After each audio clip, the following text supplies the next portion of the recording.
Hello everyone. Today's my lecture is on remaining functions of hypothalamus. So we have already discussed about the endocrine functions and role of hypothalamus in circadian rhythm. Now third function, that is autonomic function. So there is a role of hypothalamus in autonomic functions. So first of all, hypothalamus, that is also described as a head ganglion of autonomic nervous system by the scientist Serrington. So there is an anterior hypothalamus and posterior hypothalamus. So anterior hypothalamus, that is a parasympathetic area and that has an excitatory effect on this system. And posterior hypothalamus is the sympathetic area and that has an excitatory effect on it. Now sympathetic control. So hypothalamus that has a profound effect on the sympathetic function. And in general, the stimulation of the lateral and posterior hypothalamic area that results in a sympathetic responses.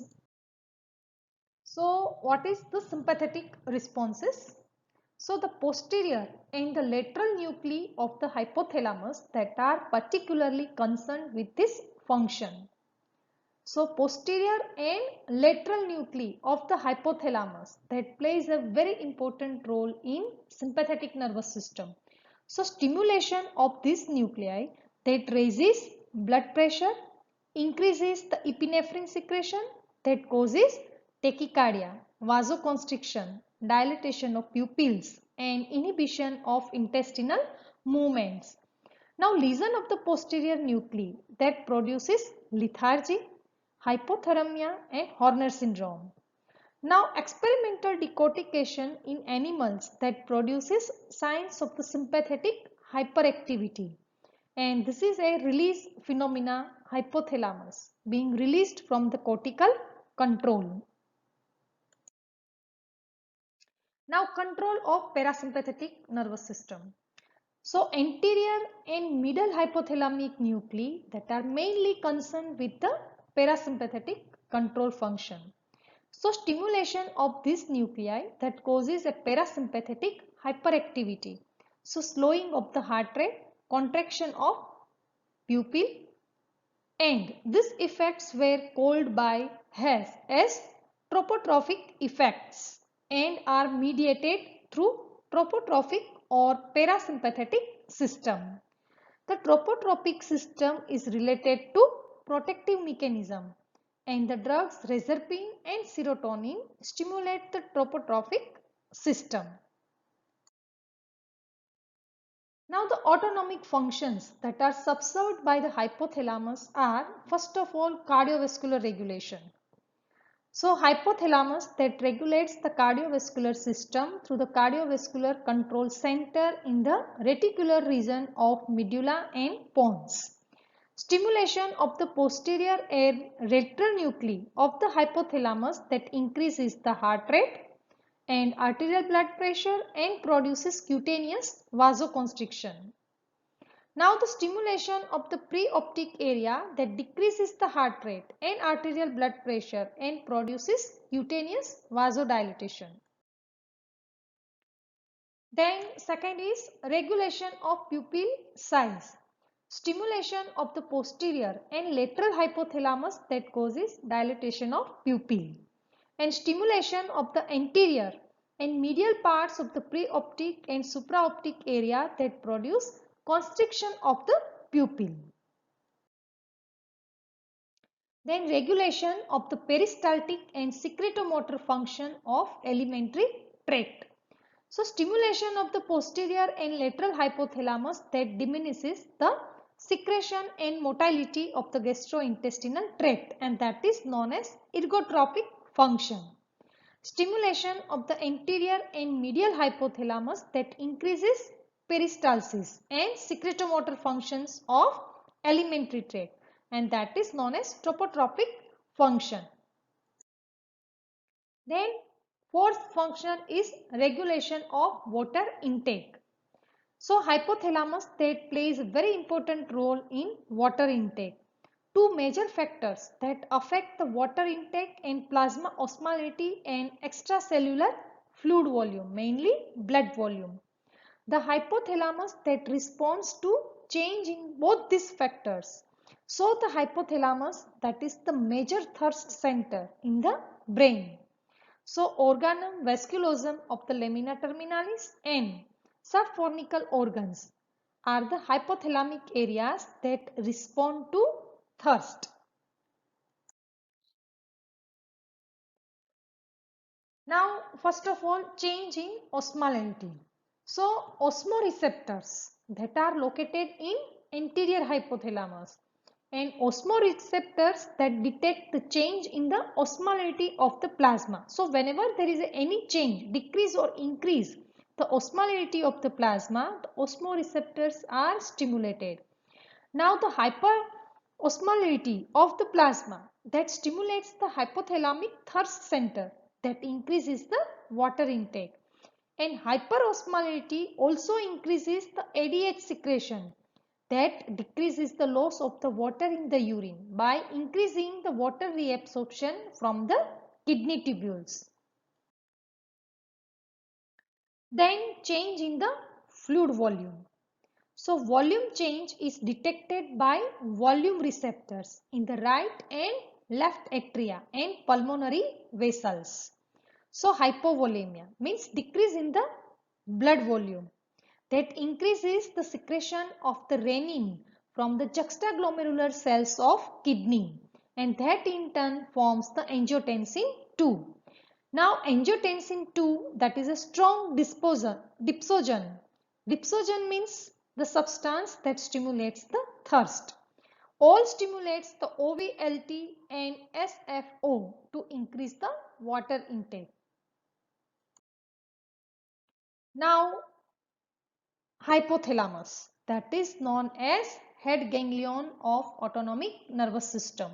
So hypothalamus that has a very strong influence on the autonomic nervous system.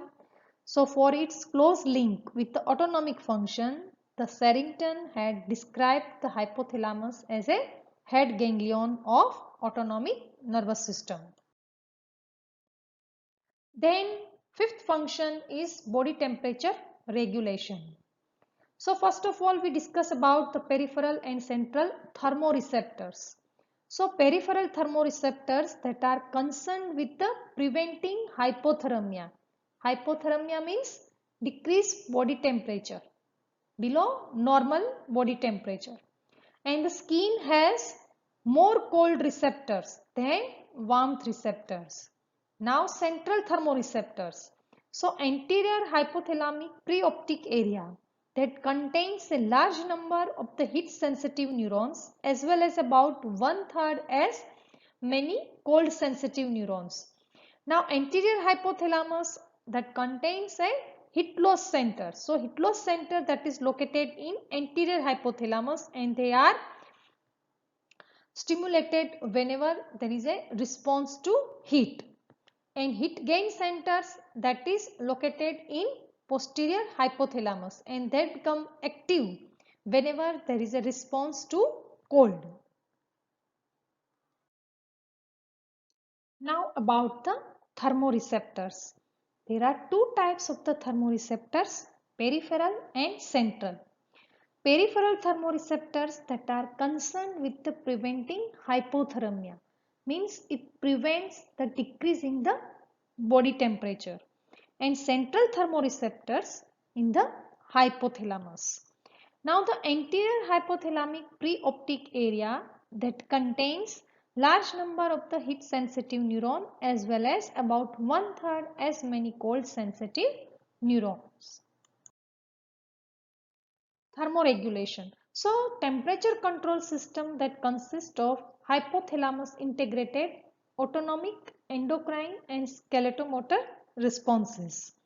The components of the temperature control system are thermoreceptor and hypothalamus and thermoregulatory effector mechanism.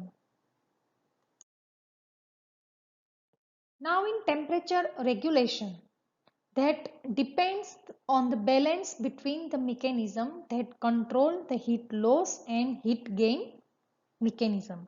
Many peripheral and central mechanism that plays a role in the temperature regulation. Now heat loss center that is situated in anterior hypothalamus and heat gain center that is situated in posterior hypothalamus. Now whenever the body temperature rise, then heat loss mechanisms are operates and in which the blood vessels dilate that results in a heat loss to the environment. Sweat glands that secretes fluid as the fluid evaporates and heat is lost from the body. So heat is lost to the environment and body temperature comes to normal. Now whenever the body temperature falls, so heat gain center that is activated and that is situated in posterior hypothalamus. So blood vessels constrict so that the heat is conserved. Sweat glands do not secrete fluid and shivering. Shivering means involuntary contraction of muscle that generates heat and which warms the body and heat is retained. So body temperature comes to normal. So this one is a figure of heat loss and heat gain mechanism. Peripheral thermoreceptor and central chemoreceptor in preoptic area that are situated in anterior hypothalamus. In anterior hypothalamus there is a heat loss center is situated. In posterior hypothalamus there is a heat gain center is located. So whenever the posterior hypothalamus activated, there is a heat gain mechanism operates and anterior hypothalamus activates, then there is a heat loss mechanism operates.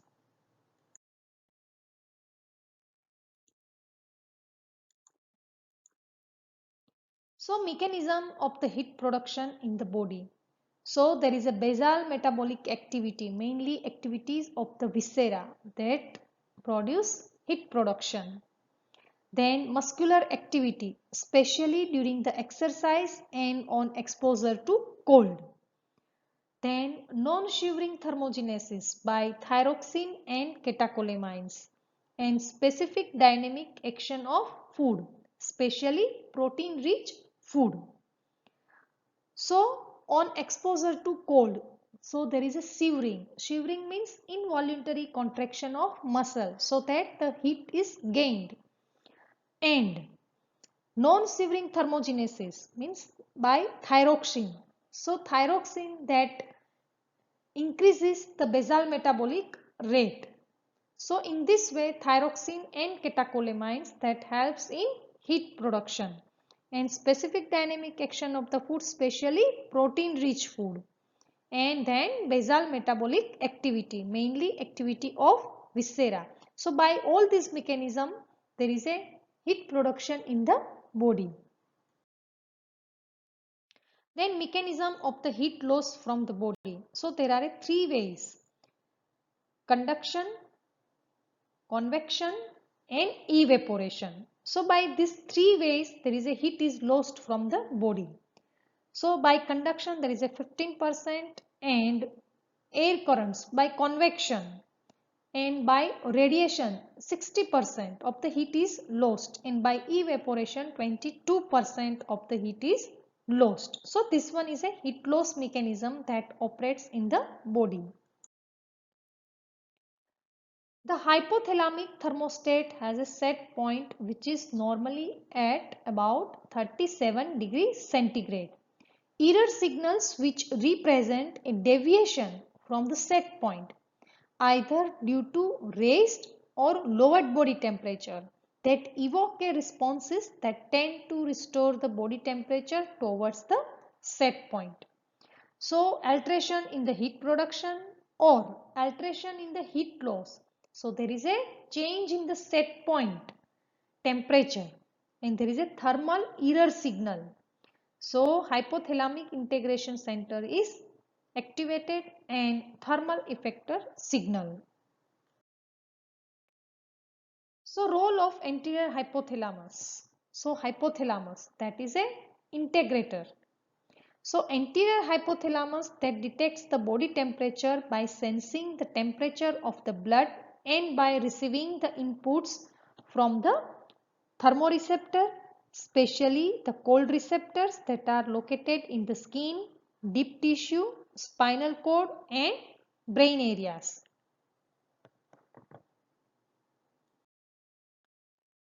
If the temperature is above the set point, the anterior hypothalamus activates the mechanism that promotes the heat loss mechanism, and especially by causing cutaneous vasodilatation and sweating.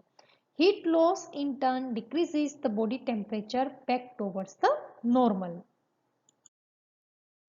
Then role of the posterior hypothalamus. So the posterior hypothalamus that activates the mechanism that increase the heat production and promote the heat gain. Posterior hypothalamus depends mainly on the information provided by the cutaneous receptors. If the environmental temperature is low, the posterior hypothalamus activates the heat conservation by cutaneous vasoconstriction and piloerection. And it also increases the release of the catecholamines from the adrenal medulla. Now many endogenous pyrogens like cytokines that acts on the preoptic area of the hypothalamus to produce fever.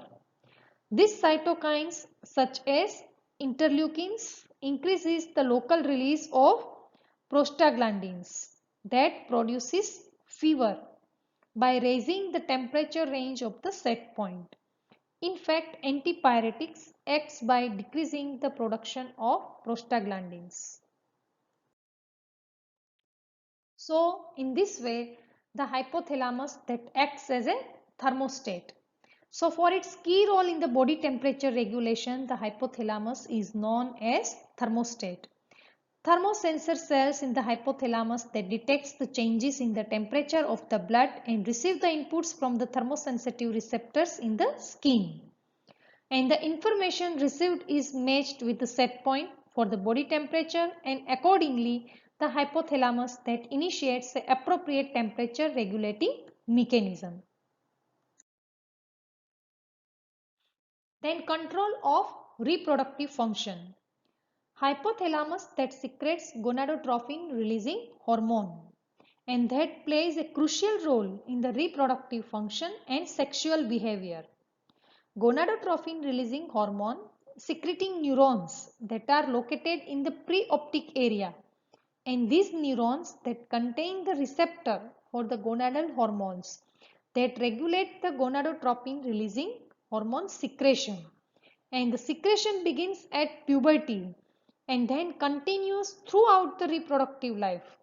Gonadotropin releasing hormone that is essential for the attainment of the reproductive function in both male and female.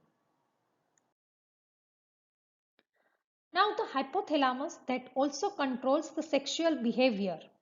Stimulation of the medial forebrain bundle in the experimental animals that induces penile erection and sexual drive, whereas the lesion of the anterior hypothalamus that abolishes this sexual behavior. Hypothalamic testosterone implants that restore the normal sexual function in castrated male rat. In female, the medial preoptic area of the hypothalamus that regulates sexual behavior. Then hypothalamic estrogen implants that induce stress heat in the overectomized rat. However, the sexual function in male and female are further influenced by the limbic system. Then role in the sleep. So there are three subcortical regions that on the appropriate stimulation induces slow wave sleep. So diencephalic sleep zone is one among them. And the major part of this zone is posterior hypothalamus. Stimulation of the preoptic area of the hypothalamus that induces sleep. And by regulating the circadian rhythm, the hypothalamus that controls sleep. Then role of hypothalamus in immunity. So hypothalamus hypothalamus that influences the immunity by controlling the secretion of cortisol. Why means hypothalamo-pituitary-adrenal axis. Now the many stressful stimuli that suppresses the immunity by stimulating hypothalamic corticotropin releasing hormone release that increases the ACTH secretion from the anterior pituitary that in turn promotes the cortisol synthesis and secretion from the adrenal cortex. Then regulation of the sleep-wake cycle. So the hypothalamus that plays an important role in sleep-wake cycle. Anterior hypothalamus is considered a sleep facilitatory center as its stimulation leads to sleep.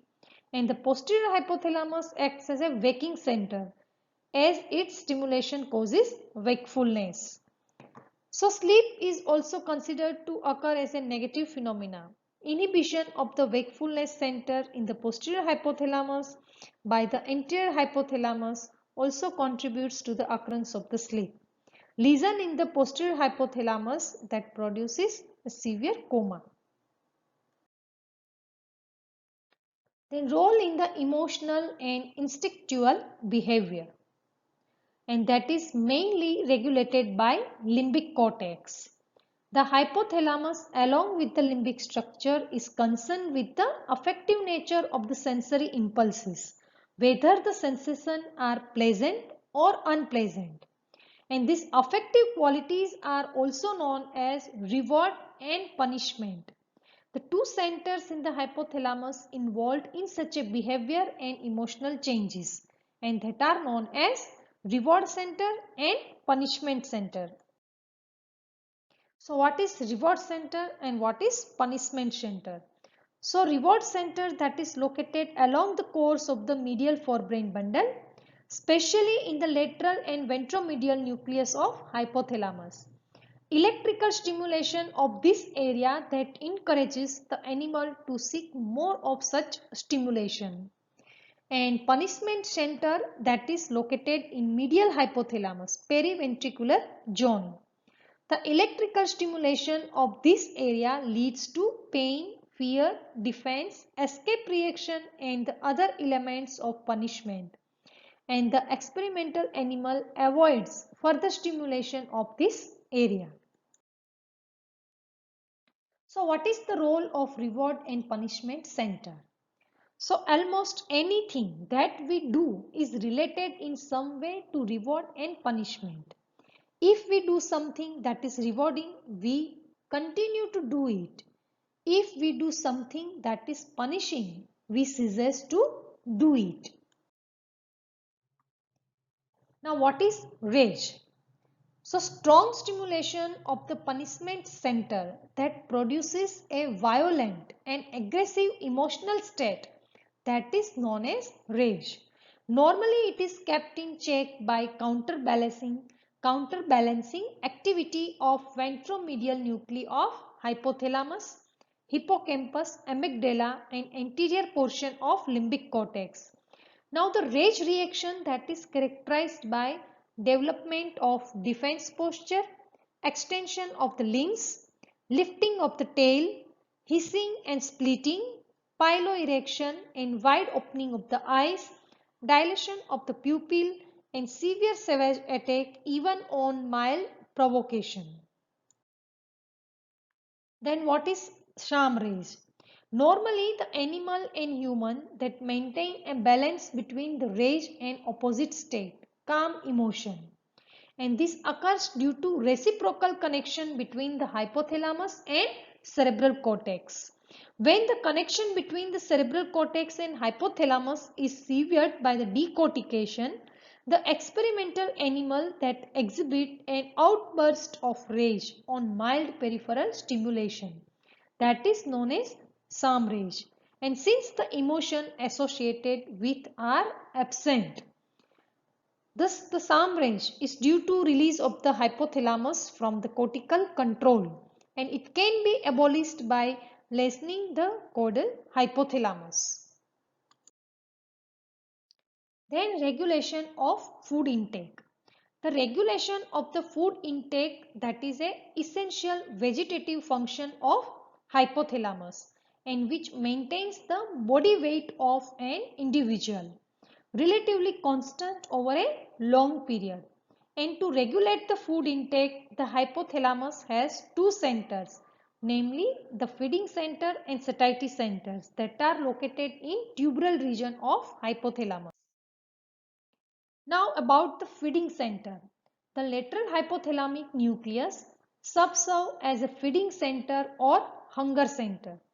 When this is stimulated in animals, it creates a sensation of hunger and it leads to increased food intake, hyperphagic, and that causes obesity.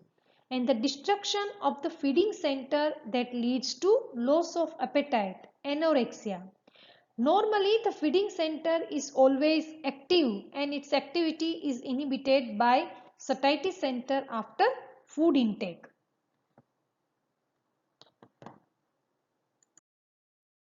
Satiety center. So satiety, that is opposite to hunger, and it is the feeling of the fulfillment after the food intake. The ventromedial nucleus of hypothalamus acts as a satiety center, and stimulation of this in animals, that causes sensation of food intake. Destruction of the satiety center, that leads to hyperphagia. There are the following hypotheses regarding the regulation of food intake. So first of all, glucostatic theory. So what is the glucostatic theory? The cells of the satiety center that acts as a glucoreceptors, and that is also known as glucostats. Therefore, the activity of the satiety center, that is governed by glucose utilization of these cells. Now the satiety center activity, that decreases when the glucose supply is inadequate, that leads to less or no inhibition of the feeding center, and that results in its activation. An individual feels hungry. And on the other hand, when there is an adequate supply of the glucose, the satiety center cells activity increase and leading to inhibition of the feeding center, and there is a feeling of fulfillment. Now polyphagia in diabetes mellitus, that is explained by glucostatic theory. There is a inadequate glucose utilization by glucoreceptors of satiety center due to deficiency of insulin. Then second theory is lipostatic theory. So the neuron of the feeding center that respond to level of fatty acids and amino acids. The body fat depots that initiate either neural or hormonal signals that are related to hypothalamus and control the food intake. Now leptin, that is a Greek word, that means thin. Now leptin, that is a circulating protein hormone produced by adipose cells. By its action on the hypothalamus, it decreases the release of neuropeptide Y, that results in decreased food intake. Now the leptin that acts through leptin receptors mainly present in brown adipose tissue and brain microvasculature. Leptin that controls the size of the body fat, therefore obesity that occurs due to defective leptin receptor gene. Then next is gut peptide theory. So according to gut peptide hypothesis, the presence of the food in the gastrointestinal tract that releases certain polypeptides and gastrointestinal hormones like cholecystokinin, glucagon, GRP, peptide Y and somatostatin. These all GIT hormones that acts on the hypothalamus to inhibit food intake, and circulating cholecystokinin that plays a major role through its receptor, cholecystokinin A and cholecystokinin B receptors that are present in the hypothalamus. Then next and last one theory is thermostatic theory. So according to thermostatic theory, the body temperature regulates the food intake. Fall in the body temperature that increases and rise in the body temperature that decreases the food intake. the balanced activity of these two centers is responsible for the normal food intake. Then role of the neurotransmitter in food intake. Food intake that is increased by stimulation of alpha-2 adrenergic receptors in medial hypothalamus and centrally acting opioids. And food intake that is decreased by the stimulation of the beta-adrenergic and dopaminergic in the lateral hypothalamus and by stimulation of the serotonergic pathway. Then what is the role of hypothalamic peptide? So principal hypothalamic polypeptides, neuropeptide Y, orexin A, orexin B and melanin concentrating hormone MCH and ghrelin that increases the food intake, whereas alpha MSH and cocaine and amphetamine regulated transcript. CART means cocaine and amphetamine regulated transcript, and CRH decrease the food intake, corticotropin releasing hormone that decrease the food intake. Now applied aspects of hypothalamus. So lesion of the hypothalamus that may produce any of the following specific clinical conditions. So first of all, diabetes insipidus that occurs due to deficiency of ADH occurring in the tumor or sham lesion of the anterior hypothalamus in which the supraoptic nuclei are damaged, and it is characterized by excessive thirst and polydipsia. Now second one is narcolepsy. It is a hypothalamic disorder with abnormal sleep pattern, and patient gets sudden attack of unresistible desire of sleep during the daytime, and the duration of the sleep is usually short from few seconds to about 20 minutes. And cataplexy. Cataplexy refers to sudden emotional outburst of anger, fear or excitement associated with narcolepsy, and the attack lasts for few minutes, and in this condition the consciousness is not lost. Moreover, there is a disturbance of circadian rhythm that can occur during high speed jet travel. One may travel several thousands kilometers within a few hours. As a result, the traveler's external clock, means day or night, that does not coincide with internal biological clock, and that is the body may be in rest in night phase while it is the daytime in the country of destination, and it results in a irritability, mental depression or even a physical illness, and the symptoms subside in a few days, and that condition is known as jet lag.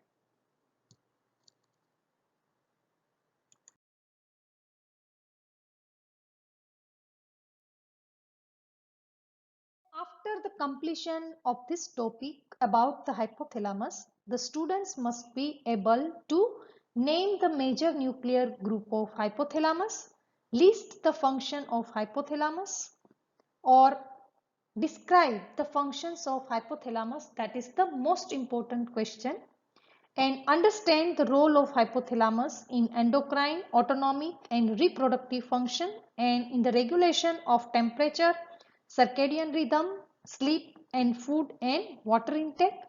Then describe the regulation of food intake and understand the abnormalities of hypothalamic function.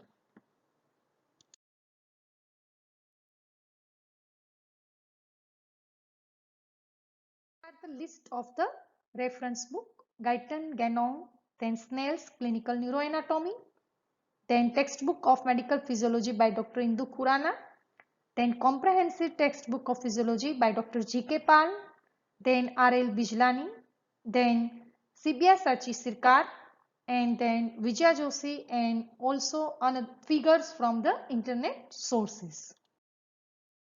Thank you very much.